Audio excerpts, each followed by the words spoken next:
नारायण नारायण। आज का विषय है भगवान के लिए हम स्वयं को भूल जाएं। तुम अपने को दिन में एक बार भी भूलते हो या नहीं?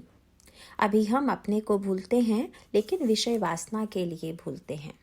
तो हम अपने को भूलें लेकिन विषय के लिए न भूलें। कभी कभी ऐसा होता है कि कोई आनंद का समाचार सुनते ही हम क्या करते हैं यह हमारी समझ में नहीं आता।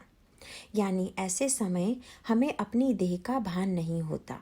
वैसे ही दुख का समाचार सुनते ही हम अपने को भूल जाते हैं।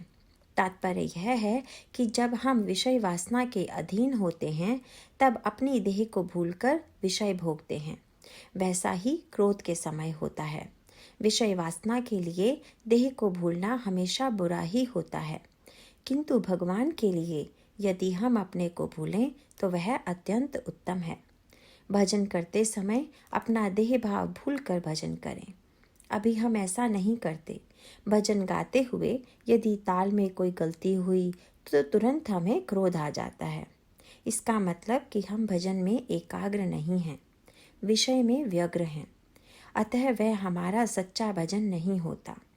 अतः भजन करते समय मैं भगवान के सामने हूँ और वह और मैं, इसके सिवाय यहाँ कोई नहीं है, ऐसा मानकर भजन करें और वैसी आदत डालें, तभी देह भाव भूल जाना संभव है। गृहस्थी में मैं कौन हूँ यह बिना भूले गृहस्थी करनी चाहिए। मतलब कि बिना विषय के अधीन हुए गृहस्थी करनी चाहिए। स्वयं को याद रखकर गृहस्थी करें तो वह हमारे लिए बाधक नहीं होगी। व्यवहार में काम, क्रोध, लोभ आदि सब ठीक हैं, लेकिन हमें उनके वश में न होकर उन्हें अपने वश में रखना चाहिए। तब देह भाव अपने आप नष्ट हो जाएंगे। लेकिन यह सब सधने के लिए परमेश्वर की शरण जाना ही एकमात्र उपाय है और शरणागत होने के लिए उसके नाम स्मरण में रहना ही एकमात्र उपाय है। कुछ लोग 12 और 24 वर्ष साधना करते रहते हैं और कहते हैं कोई सफलता नहीं मिली। ऐसा सोचकर साधना छोड़ देते हैं। ऐसे लोगों में कोई पुरुषार्थ नहीं होता या गुरु में नहीं होता। असली बात तो यह है कि हम स्वयं ही इसके लिए उत्तरदायी होते हैं। यह हम निश्चित समझें।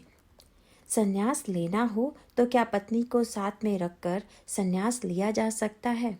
वैसे ही हम विषय वासना लेकर गुरु के पास जाएं तो क्या गुरु से हमारी सच्ची भेंट होगी?